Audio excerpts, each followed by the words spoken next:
Good evening. कैसे हैं आप लोग? आशा करते हैं आप सब लोग बहुत अच्छे होंगे। पिछले क्लास में हम बात कर रहे थे दो आवेशों के निकाय के कारण किया गया कार्य का समीकरण या दो आवेशों के निकाय में संचित स्थितिज ऊर्जा का समीकरण। पिछले क्लास में हम बात कर रहे थे दो आवेशों के निकाय के किया गया कार्य का समीकरण या दो आवेशों के निकाय में संचित स्थितिज ऊर्जा का समीकरण के बारे में हम पिछला क्लास में चर्चा कर रहे थे। दो आवेशों के निकाय में संचित स्थितिज ऊर्जा का समीकरण या दो आवेशों के निकाय के किया गया कार्य का समीकरण हम पिछला क्लास में चर्चा कर रहे थे। कार्य की बात करें तो हमने पढ़ाया था W बराबर 1/4 pi epsilon not Q1 into Q2 बटा R, और ऊर्जा की बात करें तो 1/4 pi epsilon not Q1 into Q2 बटा में R।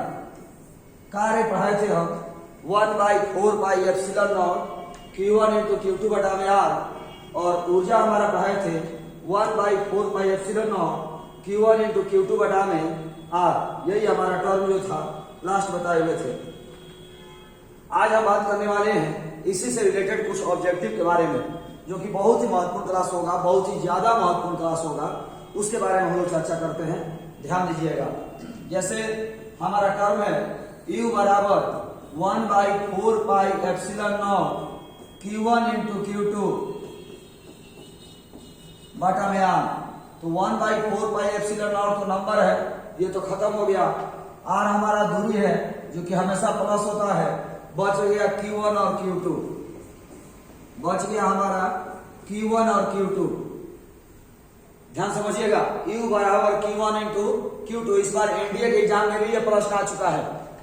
इस बार एनडीए के एग्जाम में भी इस बेस पर एक प्रश्न आया हुआ है।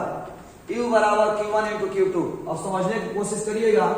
आपने देखा कि U बराबर Q1 इंटू Q2, तो Q1 यदि प्लस हो और Q2 भी यदि प्लस हो तो गुना करेंगे तो ऊर्जा का मान किस में आएगा?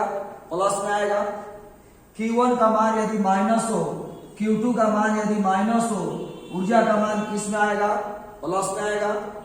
Q1 का मान प्लस हो और Q2 का मान माइनस हो, ऊर्जा का मान किस में आएगा? माइनस में। Q1 हमारा माइनस हो और Q2 हमारा प्लस हो, ऊर्जा का मान किस में आएगा? माइनस में आएगा।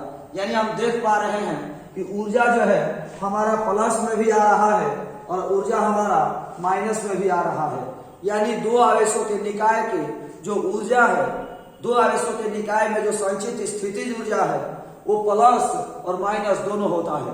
दो आवेशों के निकाय में जो संचित स्थितिज ऊर्जा है वो प्लस और माइनस दोनों होता है। यानी प्लस और माइनस, धनात्मक और ऋणात्मक दोनों होता है। तो एक ऑब्जेक्टिव तो यही निकल के आता है, ध्यान दीजिएगा। विद्युत चुंबकीय ऊर्जा, विद्युत चुंबकीय ऊर्जा धनात्मक एवं ऋणात्मक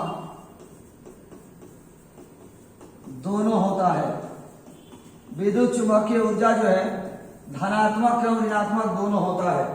आज जो भी बता रहे हैं इस वीडियो में, एग्जाम में 1 नंबर के सवाल जनरली पूछे ही जाते हैं, इसलिए ध्यान से इस वीडियो को देखिएगा। अब समझते हैं आप कि जब सजातीय आवेश है, आप देख पा रहे होंगे कि यदि सजातीय आवेश है, सजातीय आवेश है तो स्थितिज ऊर्जा का मान प्लस है, और जब विजातीय आवेश है तो स्थितिज ऊर्जा का मान माइनस है। तो क्या हम कह सकते हैं कि सजातीय आवेशों के लिए स्थितिज ऊर्जा का मान धनात्मक और विजातीय आवेशों के लिए स्थितिज ऊर्जा का मान ऋणात्मक होता है। सेकेंड पॉइंट हो गया कि सजातीय आवेशों के लिए, सजातीय आवेशों के लिए स्थितिज ऊर्जा का मान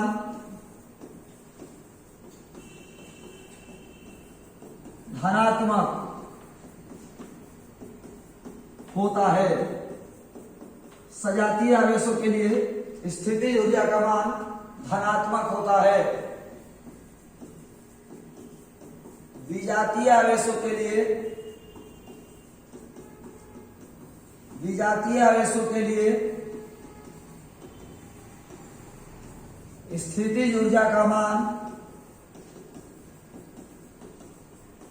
ऋणात्मक होता है। यानी यदि सजातीय आवेश होगा तो स्थितिज ऊर्जा का मान धनात्मक होगा, और विजातीय आवेश होगा तो स्थितिज ऊर्जा का मान ऋणात्मक होगा। सजातीय आवेश होगा तो स्थितिज ऊर्जा का मान धनात्मक होगा, और विजातीय आवेश होगा तो स्थितिज ऊर्जा का मान ऋणात्मक होगा। सजातीय आवेश होगा तो स्थितिज ऊर्जा का मान धनात्मक होगा, और विजातीय आवेश होगा तो स्थितिज ऊर्जा का मान ऋणात्मक होगा। चलिए अगले पॉइंट समझते हैं। आप लोग जानते होंगे कि सजातीय आवेशों में विकर्षण होता है और विजातीय आवेशों में आकर्षण होता है। तो हम कह सकते हैं कि जब विकर्षण बल होता है, जब विकर्षण होता है तो स्थितिज ऊर्जा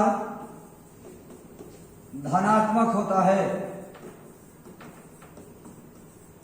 जब विकर्षण होता है तो स्थितिज ऊर्जा धनात्मक होता है, और जब आकर्षण होता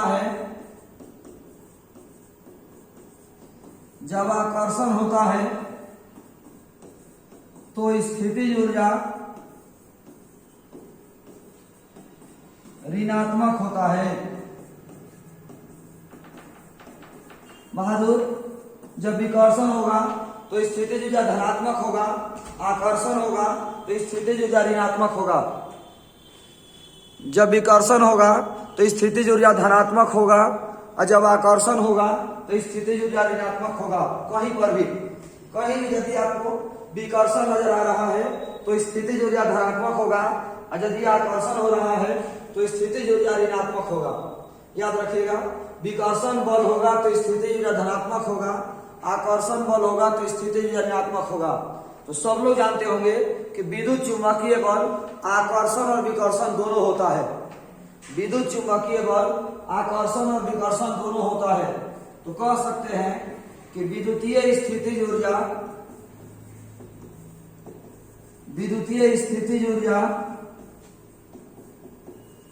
धनात्मक एवं ऋणात्मक, विद्युतीय स्थितिज ऊर्जा धनात्मक एवं ऋणात्मक दोनों होता है। विद्युतीय स्थितिज ऊर्जा धनात्मक एवं ऋणात्मक दोनों होता है। जो विद्युतीय स्थितिज ऊर्जा है वो धनात्मक और ऋणात्मक दोनों होता है। लेकिन आप शायद जानते होंगे कि गुरुत्वाकर्षण बल केवल आकर्षण का बल होता है। गुरुत्वाकर्षण बल केवल आकर्षण का बल होता है, और नाभिकीय बल भी केवल आकर्षण का बल है। गुरुत्वाकर्षण बल भी केवल आकर्षण बल है, और नाभिकीय बल भी केवल आकर्षण का बल है। इसलिए हम कह सकते हैं कि गुरुत्वीय स्थितिज ऊर्जा और नाभिकीय स्थितिज ऊर्जा हमेशा ऋणात्मक होता है। ये सब बहुत अच्छा पॉइंट है। गुरुत्वीय स्थितिज ऊर्जा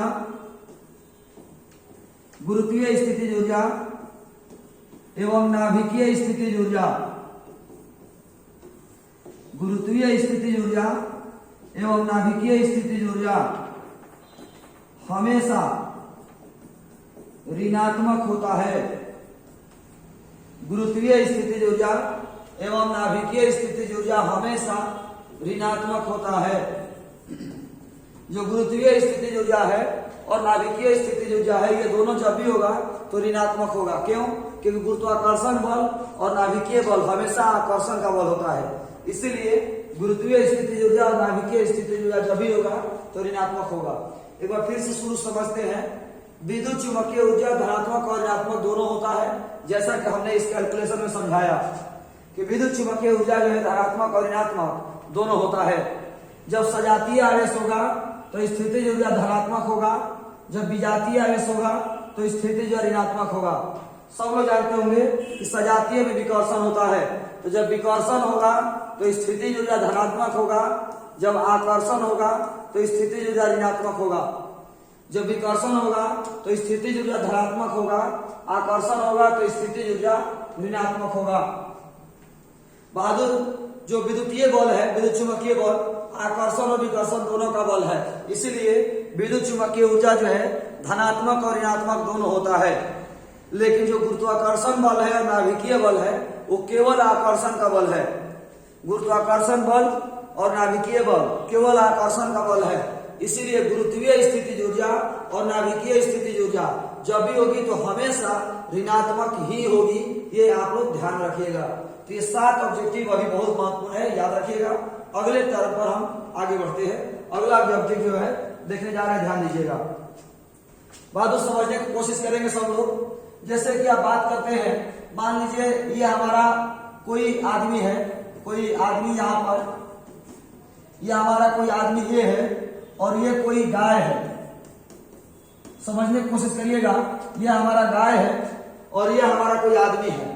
यदि गाय अपने मन से इधर जाना चाहती है, होता है ना जानवर अपने मन से कहीं जाना चाहता हो, गाय अपने मन से यदि इधर जाना चाहती है और आपको भी उधर ही ले जाना है, तब तो आपको कम बल लगाना पड़ेगा, काम हो जाएगा। जिधर जानवर जाना चाहती है उधर ही आपको ले जाना है, तो आप कम बल लगाइएगा तो ही काम हो जाएगा। गांव देहात में देखे होंगे कि जब गाय भैंस आदमी लेके जाता है, जिधर ले जाना है उधर ही जाना है, तो छोटे बच्चों का आदमी पगा धरा देता है और जानवर लेके चला जाता है। लेकिन यदि गाय का जाने का मन है इधर और आप ले जाना चाहते हैं इधर, तो आपको कम बल में काम नहीं चलेगा, आपको अधिक बल लगाना पड़ेगा, खींचना पड़ेगा। यहां तक कि कोई पीछे से डांडा लेकर के हाकेगा, मारेगा, तब गाय को आप इधर ला सकते हैं। बात को समझिए। गाय अपनी मर्जी से जाना चाहती थी इधर और आप भी ले जाना चाहते थे उधर ही, तब तो कम बल लगाए तो काम हो गया, थोड़ा सा बल लगाए काम हो गया, छोटा बच्चा भी ले जा सकता है। लेकिन यदि गाय जाना चाहती है इधर और आप लाना चाहते हैं इधर, तो आपको यहां पर एक्स्ट्रा एनर्जी की जरूरत पड़ेगी, एक्स्ट्रा बल की जरूरत पड़ेगी, या दूसरे किसी आदमी की भी जरूरत पड़ सकती है। यानी यहां से निकल के नियम क्या निकल के आता है कि जो खुद होता है, जो खुद हो रहा है और वही हम चाहते भी हैं, तब तो हमें कम मेहनत करने की जरूरत है। क्लासरूम में हम चाहते हैं कि सारे बच्चे नियम से जगह पर बैठ जाए और सब बच्चे आराम से वैसे ही बैठ रहे हैं, तब तो हमको कोई मेहनत करने की जरूरत नहीं है। लेकिन हम चाहते हैं कि सारे बच्चे नियम से बैठे, बेंच पर अलग अलग बैठे, और यहां देख रहे कि सारे बच्चे खड़े हैं, इकट्ठे हैं, एकजुट है, तो हमको यहां मेहनत करना पड़ेगा, एक्स्ट्रा बल लगाना पड़ेगा, सबको डांट करके मार करके बैठाना पड़ेगा। यानी जो खुद हो रहा है वही हम भी करें तो एनर्जी कम लगेगा, और जो खुद हो रहा है उसके उल्टा हम करें तो हमको अधिक बल लगाने की जरूरत पड़ेगा। अब हम लोग इसको फिजिक्स पर समझते हैं, ध्यान दीजिएगा। जैसे यहां पर कोई प्रोटॉन है जो कि प्लस आवेश है, यहां पर भी एक प्रोटॉन है जो कि प्लस आवेश है, आप भी जानते हैं। एक प्रोटॉन है, ये भी एक प्रोटॉन है, ये भी धन आवेश है, ये भी धन आवेश है। आप जानते होंगे कि सजातीय में विकर्षण होता है, ये धक्का देगा इधर, ये धक्का देगा इधर, दोनों एक दूसरे को धक्का देंगे। ये प्लस है, ये भी प्लस है, ये धक्का देगा इधर, ये धक्का देगा इधर, दोनों एक दूसरे को दूर धकेलेंगे। ये दोनों अपने आप एक दूसरे को दूर धकेल रहे हैं। और कोई आदमी आया और इसको दूर ले जाने लगा, ये अपने आप दूर जा रहे थे, और कोई बीच में आदमी आया और इसको दूर ले जाने लगा, तो क्या उसको ज्यादा मेहनत करना पड़ेगा? क्या उसको ज्यादा बल लगाना पड़ेगा? जी नहीं बहादुर, ये अपने आप ही दूर जा रहे थे और आप भी दूर ले जाना चाह रहे हैं, तो आपको कम बल लगाइएगा तो भी काम हो जाएगा। लेकिन यदि ये दोनों एक दूसरे को धक्का दे रहे हैं, एक दूसरे को धकेल रहे हैं, और हम चाहते हैं कि नहीं ये दोनों नजदीक आ जाए, आपस में मित्र बन जाए, दोनों को नजदीक लाना चाहते हैं, ये अपने से दूर जा रहे हैं लेकिन हम नजदीक लाना चाहते हैं, तो हमको ज्यादा मेहनत की जरूरत पड़ेगी, हमको ज्यादा एनर्जी लगाने की जरूरत पड़ेगी, हमको ज्यादा बल लगाने की जरूरत पड़ेगा। यानी दो आवेश जो खुद करे वही हम भी करें तो हमें कम ऊर्जा की आवश्यकता पड़ेगी, और जो आवेश खुद कर रहे हैं उसके उल्टा हम करेंगे तो हमें अधिक एनर्जी की आवश्यकता पड़ेगी। आशा करते हैं आपको समझ में आ गया होगा। यानी दो को प्रोटॉन है, यानी दोनों प्लस है, तो दोनों अपने आप एक दूसरे को दूर धकेलेंगे, दोनों दूर ले जाएंगे, और हम भी दूरे ले जाना चाहते हैं तो हमको जो है कम एनर्जी की आवश्यकता पड़ेगी। लेकिन यदि दोनों दूर जा रहे हैं और हम नजदीक लाना चाहते हैं तो हमें अधिक एनर्जी की आवश्यकता पड़ेगी। यानी कुल मिलाकर के सजातीय आवेश क्या अपने आप से, चलिए अगले पॉइंट लाते हैं, सजातीय आवेश को, सजातीय आवेशों को दूर ले जाने पर, सजातीय आवेशों को दूर ले जाने पर, और सजातीय आवेश तो अपने आप दूर जाते हैं, आप भी जानते होंगे कि सजातीय में विकर्षण होता है, सजातीय आवेश में विकर्षण होता है, सजातीय आवेश अपने आप दूर जाते हैं और हम भी दूर ले जा रहे हैं तो यहां ऊर्जा घटेगा। तो सजातीय आवेश को दूर ले जाने पर स्थितिज ऊर्जा कम हो जाती है। सजातीय आवेशों को दूर ले जाने पर स्थितिज ऊर्जा कम हो जाती है। सजातीय आवेश, इसी का उल्टा, को नजदीक लाने पर, सजातीय आवेशों को नजदीक लाने पर स्थितिज ऊर्जा, अब देखिए सजातीय आवेश कभी नजदीक आएंगे अपने मन से, सजातीय आवेश कभी भी अपने मन से नजदीक आएंगे? कभी नहीं आएंगे। और हम नजदीक ला रहे हैं माने हम उनके मर्जी के खिलाफ जा रहे हैं, हम उनके उल्टा जा रहे हैं, तो हमारा स्थितिज ऊर्जा क्या हो जाएगा?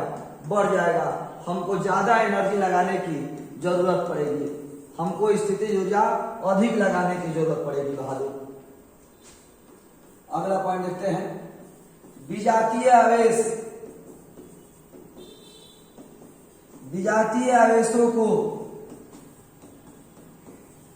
दूर ले जाने पर, विजातीय आवेशों को दूर ले जाने पर, विजातीय आवेश को दूर ले जा रहे हैं तो विजातीय आवेश कभी भी दूर जाते नहीं हैं। विजातीय आवेशों में आकर्षण होता है, वो कभी दूर नहीं जाते हैं अपने मन से, लेकिन हम दूर ले जा रहे हैं। वो अपने मन से कभी दूर नहीं जाते हैं, लेकिन हम दूर ले जा रहे हैं। तो विजातीय आवेशों को दूर ले जाने पर स्थितिज ऊर्जा का मान बढ़ जाएगा। हम जो तरीका बताए उस बात को समझिए कि जो खुद करे वही हम भी करें तो मान घट जाता है, और जो खुद करे उसके उल्टा हम करें तो मान बढ़ जाता है। अब विजातीय आवेश अपने आप नजदीक आता है, विजातीय आवेशों में आकर्षण होता है, हम ही नजदीक ला रहे हैं। विजातीय आवेशों को, विजातीय आवेशों को नजदीक लाने पर स्थितिज ऊर्जा का मान, विजातीय आवेशों को नजदीक लाने पर स्थितिज ऊर्जा का मान घट जाता है। विजातीय आवेशों को नजदीक लाने पर स्थितिज ऊर्जा का मान घट जाता है, क्योंकि विजातीय आवेश अपने आप नजदीक आते हैं, हम भी नजदीक ला रहे हैं, ऊर्जा का मान घट जाएगा। विजातीय आवेश कभी अपने मन से दूर रह जाते हैं, हम दूर ले जाएंगे तो बढ़ जाएगा। सजातीय आवेश अपने मन से दूर जाते हैं, हम भी दूर ले जाएंगे, ऊर्जा घट जाएगा। सजातीय आवेश कभी नजदीक नहीं आते हैं, हम नजदीक लाएंगे, ऑर्जा का मान बढ़ जाएगा। इस पर प्रश्न कैसे पूछेगा वो देखिए। पहले तो इसको स्क्रीनशॉट ले लीजिएगा नोट्स बनाने के लिए। ये आपके 7 ऑब्जेक्टिव यहाँ पर है और 4 ऑब्जेक्टिव यहाँ पर है। इस पर प्रश्न कैसे पूछेगा वो देखिए। प्रश्न पूछेगा कि एक इलेक्ट्रॉन है और एक प्रोटॉन है, दोनों को दूर ले जा रहे हैं, ऊर्जा का मान बढ़ेगा कि घटेगा? एक इलेक्ट्रॉन है, एक प्रोटॉन है, दोनों को दूर ले जा रहे हैं। तो पहले ये देखिए कि क्या ये दोनों अपने से दूर जाएंगे कि नहीं जाएंगे। तो बहादुर इलेक्ट्रॉन और प्रोटॉन दोनों एक पर माइनस है और एक पर प्लस है, क्या ये कभी दूर जाएंगे? नहीं, कभी दूर नहीं जाएंगे। और हम दूर ले जा रहे हैं, मतलब इनकी मर्जी के खिलाफ ले जा रहे हैं, तो स्थितिज ऊर्जा का मान बढ़ जाएगा। यदि हम दूर ले जाएंगे तो स्थितिज ऊर्जा का मान क्या होगा? बढ़ जाएगा, क्योंकि ये अपने मन से नजदीक आएंगे। प्लस और माइनस है तो आकर्षण होगा, नजदीक आएंगे तो नजदीक आएंगे तो ऊर्जा का मान जो है हम दूर ले जा रहे हैं तो बढ़ जाएगा। यदि ये वो प्लस है, दूसरा भी प्लस है, अब इनको हम दूर ले जा रहे हैं तो दोनों प्लसों में विकर्षण होता है, हम भी दूर ले जा रहे हैं। दोनों प्लस है, दोनों में विकर्षण होगा, हम भी दूर ले जा रहे हैं तो स्थितिज ऊर्जा का मान क्या हो जाएगा, घट जाएगा। ये अपने आप दूर जा रहे हैं और हम भी दूर ले जाएंगे, घट जाएगा। यानी एक प्रोटॉन को दूसरे प्रोटॉन से दूर ले जाने पर स्थितिज ऊर्जा का मान घट जाता है। लेकिन यदि यही प्रश्न दे दे कि एक प्रोटॉन है और दूसरा भी प्रोटॉन है और इसको नजदीक ला रहे हैं, तो दो प्रोटॉन कभी भी नजदीक नहीं आएंगे, दो प्रोटॉन कभी भी नजदीक नहीं आएंगे, लेकिन हम नजदीक ला रहे हैं तो इनका ऊर्जा का मान क्या होगा, बढ़ेगा। तो सबसे आसान भाषा में जो हमने बताया कि जो खुद करे वही हम भी करें, ऊर्जा का मान बढ़ेगा, और जो खुद करे उसके उल्टा हम करें, ऊर्जा का मान बढ़ेगा। जो खुद करे वही हम करें, ऊर्जा का मान घटेगा, और जो खुद करे उसके उल्टा हम करें, ऊर्जा का मान बढ़ेगा। ये आपको ध्यान में रखना है। और यहाँ जो बताए हैं वो ध्यान रखिएगा कि सजातीय आवेश होगा तो स्थितिज ऊर्जा धनात्मक, विजातीय आवेश होगा स्थितिज ऊर्जा ऋणात्मक, सजातीय आवेश होगा तो विकर्षण होगा, विजातीय आवेश होगा आकर्षण होगा। तो विकर्षण होगा तो स्थितिज ऊर्जा धनात्मक, आकर्षण होगा तो स्थितिज ऊर्जा ऋणात्मक। ये आपके ऑब्जेक्टिव हो गए। अब इस पर दो आवेशों के निकाय या बहुत आवेशों के निकाय, बहुल आवेशों के निकाय के वर्ग पूछ सकता है। जैसे ये चार वो दे दिया आवेश Q1, Q2, Q3 और Q4, कह देगा ना कि बहादुर कार्य निकालिए, इस पूरे निकाय का कार्य निकालिए, पूरे निकाय को कार्य निकालिए आपका कि पूरे निकाय का कार्य कितना होगा। चलिए इसको हम लोग समझते हैं, पूरे निकाय का कार्य निकालना है तो कैसे निकलेगा। चलिए ये कोई जमीन है और हम यहाँ पर मकान बनाने जा रहे हैं, हम पहला मकान बनाने जा रहे हैं। क्या हमको कोई रोकने वाला है? नहीं, हमको कोई नहीं रोकेगा, हम आसानी से अपना मकान बना लेंगे। लेकिन जब हम यहाँ कोई दूसरा मकान बनाएगा तो दूसरा कोई मकान बनाएगा तो हम उसको रोकेंगे। जब दूसरा कोई मकान बनाएगा यहाँ पर तो हम उसको रोकेंगे। यानी हमने कार्य किया, कितना किया, 1/4 pi epsilon not Q1 into Q2 बटा में R। यहाँ जो कोई मकान बनाया ना तो उसको हमने रोका। अब यहाँ कोई तीसरा आदमी मकान बनाने जा रहा है तो तीसरा जो मकान बनाएगा ना तो उसको हम भी रोकेंगे और ये वाला भी रोकेगा, यानी दोनों आदमी रोकेंगे। तो 1/4 pi epsilon not Q1 into Q3 बाटा में √2R plus 1/4 pi epsilon not Q2 into Q3 बाटा में R। यानी जब हम पहला मकान बनाए तो हमको कोई रोकने वाला नहीं था, यानी हमारा ऊपर कोई बल नहीं लगा, कोई कार्य नहीं हुआ। लेकिन दूसरा मकान बनाए तो हमने इसको रोका। तीसरा आदमी मकान बनाएगा तो हम भी रोकेंगे और ये भी रोकेगा। और जब चौथा आदमी मकान बनाएगा तो हम भी रोकेंगे, ये भी रोकेगा, ये भी रोकेगा, हम भी रोकेंगे,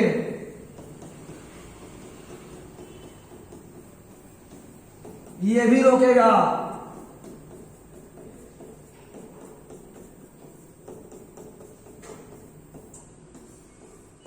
और ये भी रोकेगा। जितना भी सिस्टम होगा बहादुर, सबसे आसान भाषा में जितना भी सिस्टम होगा सब लोग इसको मिलकर रोकेंगे। जब हम मकान बना रहे थे तो हमको रोकने वाला कोई नहीं था, लेकिन जब ये मकान बनाया तो इसको हम रोक रहे थे, केवल हम रोक रहे थे। लेकिन जब ये मकान बनाया तो हम भी रोक रहे थे, ये भी रोक रहा था। और जब ये मकान बनाया तो हम भी रोक रहे थे, ये भी रोक रहा था, ये भी रोक रहे थे, तीनों आदमी रोक रहे थे। तो ये हमारा बहुल आवेशों के निकाय का किया गया कार्य है। सबसे इसको आसान भाषा में यदि बुक की भाषा में समझाया जाए तो जितने पेयर बन सके, जितने जोड़ा बन सके, एक जोड़ा इसका बनेगा, एक जोड़ा इसका बनेगा, एक जोड़ा इसका बनेगा, 3 जोड़ा हो गया, एक जोड़ा इसका बनेगा, एक जोड़ा इसका बनेगा, एक जोड़ा इसका बनेगा। जितने जोड़ा बन सके, जितने भी जोड़ा बन सके उतने कार्य होंगे। आशा करते हैं आपको आज का क्लास अच्छा लगा होगा। आज का क्लास एग्जाम के लिए बहुत ही महत्वपूर्ण है, बहुत ही ज्यादा महत्वपूर्ण है। तो इसको वीडियो को दोबारा आप 2 बार 3 बार देखिएगा। सेशन अच्छा लगे तो सेशन को लाइक करिएगा। आज के इस क्लास में इतना ही। धन्यवाद। जय हिंद बहादुर।